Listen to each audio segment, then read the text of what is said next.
국민 여러분께 깊이 감사드리며 다시 한번 새 인사를 드립니다.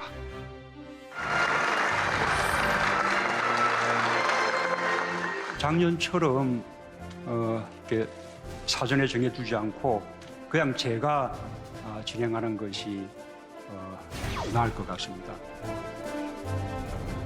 각본에 없는 회견이기 때문에 굉장히 재밌을 거라고 생각했는데 네. 사실 좀 지루했어요. 깜빡 졸기도 하고. 그러니까 이제 외교 안보는 굉장히 능숙하게 하셨는데 경제는 좀 미숙하시더라고요, 역시. 그리고 정치 사회 현안에 대해서는 좀 회피하는 듯한 자세를 보이신 것 같은데 형식은 소통이지만 내용은 좀 일방통행으로 갔다. 예전하고 별로 다른 게 없다 이제 이런 얘기고 전체 25명이 질문했는데 외신에 5명을 할당했어요. 그러다 보니까 적절했네. 정작 야당지라고 그러잖아요. 보수 언론이라기도 하고 보수 언론에 돌아간 건 딱 한 명뿐이에요. 그러니까 이제 그게 제일 껄끄러운 부분인데 물론 이제 그걸 일부러 그렇게 한 건 아니지만 결과적으로 그렇게 됐고 추가 질의한다 그랬는데 그것도 실질적인 추가 질의는 단 한 번 있었어요. 제가 볼 때는 네.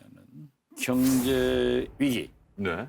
고용 실패에 대한 현상을 대통령께서 인식하고 계셨어요. 네. 이런 건 높이 평가하고 네. 특히 남북, 한미 관계에 대해서 명확하게 얘기한 것은 저는 높이 평가한다. 네. 그런데 저는 모르는데 우리 정 의원 예. 대통령께서 그렇게 저는 아주 내추럴하게 답변을 하시던데 프롬프트 썼다는데 그거 맞아요? 읽을 때 그 본관 있잖아요. 계단에서. 본관에서 그거 그게 말고. 당연히 프롬프트 쓰지. 그 화면을 보니까 기자회견장에도 양쪽에 화면이 2개가 있더라고요. 그게 있었대요. 뭐냐면 앉아서 하셨잖아요. 네. 참모들은 이런 게 있으면 키워드 같은 걸 뭐 써서 이렇게 올렸던 건 같아요. 그런데 네. 요즘은 영상 시대라 민감해요. 알죠, 이제. 그러면은 프롬프터의 중요한 것은 참고 제가 자료, 그러면 보도가 통계 숫자 같은 것은 올려줄 수 있거든요. 네, 그럼요. 그런데 네. 지금 인터넷에 다니는 것은 대통령이 답변도 프롬프터 보고 했다. 이런 게 나와서 저는 네. 국민들의 오해를 불식하기 위해서 측근히 한번 답변해 봤던 거예요. 제가 사실은 이 연설문에 관여를 했던 핵심 관계자하고 통화를 하고 왔어요. 네네. 대통령께서 일일이 문장 하나하나를 점검하면서 네. 이 자료 통계 수치 맞냐. 그래서 담당 비서관을 계속 불러서 본인이 이렇게 체크를 하고 본인은 이제 완성품이었던 것 같아요. 그래서 물론 이제 모든 걸 다 암기를 할 수 없으니까 연설문이라든가 그렇지. 이런 걸 보고 이제 프롬프터 보고 하긴 하는데 대체적으로 거기에 나온 숫자들은 네. 당신께서 다 확인한 그런 숫자라는 거예요. 그러니까 그걸 다음부터 할 네. 때는 아예 까버려요. 그거를 탓할 수는 없고 예를 들면 우리가 뭐 강의를 할 때도 저도 그렇죠. 강의를 많이 다니는데 그럼요. 네. 예를 들면 우리나라의 삼국시대 때 불교전례가 언제지? 371년인가 2년인가 이렇게 헷갈릴 때가 있어요. 그때 딱 올려지는 거예요. 그럼 좋죠. 그래서 이번에 기자회견문의 대부분은 네. 대통령의 문장이고 대통령의 언어다. 그리고 대통령이 거기에 대해서 일일이 네. 다 확인하고 발표한 그러니까 대통령의 작품이다. 네, 이제 네. 이 점이 이제 분명한 것 네. 같아요. DJ도 보면은 각 부처에서 자료를 전부 받아요. 수석실에서 올려드리면은 네. DJ는 그 자료부터 다 보고 녹음기를 놓고 당신이 연설을 하는 거예요. 네. 그래가지고 내려오면은 연설비서관이 정리를 해가지고 수석회의 비서실장 이렇게 해가지고 정리를 해서 이제 초고를 드리면은 원고가 아니라 빨간 글씨에 원고로 바뀌어서 내려와요. 전부 수정을 한다고요. 그러니까 새로 쓰는 거나 대통령이 마찬가지. 연두교서를 발표하는데 아마 YS 이외에는 전부 그러한 심혈을 기울여서 했을 거다. YS는 본래 그런 걸 안 하시는 분이니까. 안 하는 거예요, 못 하는 거예요. 후자겠죠. 그 신년 기자회견문에서 가장 많이 등장한 단어가 경제입니다. 35차례나 언급됐는데요. 이것이 의미하는 바가 뭐라고 생각하세요? 경제 상황에 대해서 지금 여러 가지 어려움을 인정하셨지만은 기존 노선을 고수한다고 그랬거든요. 네. 공정하게 경쟁하는 공정 경제를 기반으로 혁신 성장과 소득 주도 성장을 통해 성장을 지속시키면서 함께 잘 사는 경제를 만드는 것입니다. 그러니까 이게 논술 시험으로 따지면은 낙제점이에요. 왜냐하면 논술 시험 보는데 이제 여러 가지 문제가 있습니다. 그래서 이렇게 수정해서 이렇게 바꿔나가겠습니다. 이래야지 논술에 맞는데 문제가 있습니다. 하지만 그대로 가겠습니다. 그러면 논술 채점자가 뭐라 그랬어요? 이거는 낙제다. 이렇게 할 거 아니에요. 저는 그 부분이 이해가 안 가요. 지금도. 제가요. 그래서 제가 이제 그래요. 그건 대통령께서 경제 정책을 어느 정도 변화하겠다 하는 암시를 주셨으면 참 좋았을 건데 오게티다. 쭉 제가 취재를 해본 정황상 보니까 참모들은 경제정책 기조에 대해서 좀 이렇게 변화를 요구했나 봐요. 근데 대통령께서 아까 말씀하신 대로 미진한 부분은 수정 보완해야지 기조를 흔들면 안 된다. 그래서 대통령이 굉장히 그 부분은 강하게 이렇게 말씀을 하신 것 같고 정도원 의원께서 논술 낙제점이라고 얘기하셨는데 제가 예전에 학원할 때 논술 선생도 했습니다. 네. 논술에서 낙제점을 줄 때는 두 가지를 가지고 낙제점을 줍니다. 첫 번째는 일반화에 대한 오류. 그러니까 일반화에 대한 오류는 뭐냐면 노란물 들인 애가 절도를 했어. 그럼 노란물 들인 애는 다 절도범이야. 이렇게 생각하는 거죠. 아무 근거가 없는 거죠.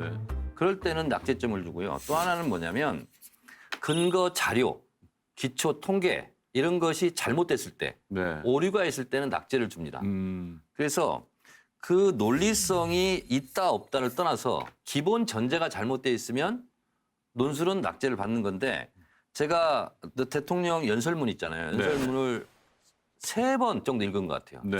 쭉 읽었어요. 그래서 쭉 이렇게 보니까 숨이 일관해요. 사실 제가 제 기준으로 봤을 때는. 근데 제가 대통령이 그래도 이번에 준비를 정말 많이 했다라고 느꼈던 것이 뭐냐면 GDP 대비 우리 경제 성장을 계속하고 있는데 GDP 대비 기업이나 대기업 상위층만 사실은 좋아졌고 상대적으로 못 사는 사람들 계층은 아무런 도움이 없었다. 그래서 낙수 경제는 끝났다. 그리고 세계경제기구에서도 실제로 포용 국가를 권장하고 있다. 그러면서 우리가 고용 지표는 안 좋아져서 가장 마음 아프고 무거운데 상용직 근로자 기준에 고용보험 가입자는 47만 늘었다. 그래서 제가 핵심 관계자하고 얘기하니까 이렇게 얘기하더라고요. 안 좋은 수치는 안 좋은 수치대로 얘기하고 또 성과가 있는 건 성과가 있는 그대로 국민들에게 솔직하고 정확하게 전달하자. 이번 기조가 그거였다는 거예요. 네. 그래서 고용지표 이런 부분에 대해서는 본인이 인정도 하셨고 그렇지만 이 문재인 정부의 정책, 경제정책 기조가 흔들려서는 안 된다. 그리고 좀 기다려달라. 그래서 이것을 바꾸면 더 큰 혼란이 있다 하는 점은 대통령이 분명히 한 것은 저는 국민들에게 어떻게 보면 야당은 계속 그거 가지고 공격을 하겠지만 어쨌든 대통령이 대선 이전부터 세웠던 소득주도 성장이라든가 제이노믹스 이런 것은 변함없이 간다 하는 것은 어쨌든 좋은 시그널을 줬다고 봅니다. 네. 항상 국가 원수의 말씀은 좀 애매모호성이 있어야 돼요. 네. 네. 그런데 저는 이번에도 문재인 대통령의 성격이고 또 국민들이 솔직한 것을 바랄 수도 있겠지만은 네. 너무 똑 떨어지게 얘기를 하시니까 네. 지금 소득주도 성장을 기빙하겠다. 경제는 지표가 좋다. 그런데 5천만 국민이 경제가 나쁘다고 하는데 결국 대통령만 좋아진다. 좋다. 네. 이런 걸로 해서 국민들이 속상하니까 저는 좀 두리뭉실하게 얘기를 했었으면은 조금 더 방향을 틀면서 이러한 것은 앞으로 개선해 나가겠다. 그런 좀 희망적인 변화를 줬으면 하는 거지 나쁘다 하는 건 아니에요. 네. 그건 이런 기조였던 것 같아요. 2018년 WEF 세계경제포럼에서도 거시경제 안정성은 대한민국 1등 했지 않습니까? 그리고 어쨌든 작년에 네. 그 35시 클럽에 이제 우리가 7번째로 갔다는 건데 그런 지표는 좋은 거죠. 그런 면에서 봤을 때 거시경제 지표는 그렇게 나쁜 게 아니다. 자꾸 경제가 망한다 하는데 앞으로 미래에는 좋다. 다만 새로운 경제 패러다임을 수행하는 과정 속에서 네. 일시적으로 고통받고 이런 분들에 대해서는 정부가 이렇게 보전을 해주겠다. 그래서 양쪽을 다 얘기한 거예요, 사실은. 그래서 우리가 지금 포용국가로 이렇게 가는 것은 국민 여러분께서 조금만 기다리면 좋아질 날이 있다. 이건 이제 설명하신 거예요. 국민은 학자가 아니에요. 네. 네. 그래서 설명을 이제 잘 하셨잖아요. 이런 걸 가지고 국민은 피부로 느끼는 걸 아는 거예요. 그런데 뭐 지표가 이렇고 또 제가 IMF 때 김대중 대통령을 모셔봐도 경제가 나쁘다 할 때는 저 바닥에서는 그렇게 못 느낍니다. 그런데 경제가 회복되고 지표가 좋아진다 할 때가 아주 나빠요. 그러니까 DJ도 IMF 외환위기 극복하면서 좋아지고 있으니까 지표가 좋아진다. 이런 설명을 하려고 하면은 저희들이 제동을 걸었어요. 그러시면 국민이 화납니다. 그러니까 이분이 어떤 표현을 썼냐니까는 지금 좋아지고 있는데 이 온기가 아랫목까지밖에 안 왔습니다. 국민들이 계시는 윗목까지 가려면은 조금만 참아주십시오. 그리고 협력해 주십시오. 이렇게 하니까 이해가 되는데 아니 경제 상황이 어렵다. 특히 고용은 실패했다라고 해놓고 좋다. 이렇게 하니까는 이해가 잘 안 되죠. 그러니까 이제 10개 지표 가운데 9개 지표가 좋고 하나가 나쁘더라도 그 나쁜 지표에 주목해야 되는 겁니다. 국정 운영하는 사람은. 네. 위기는 작은 틈에서 나오기 때문에. 근데 유리한 지표를 자꾸 찾아내고 좋지 않은 걸 굳이 좋게 해석하려는 모습이 좀 딱해 보이는데요.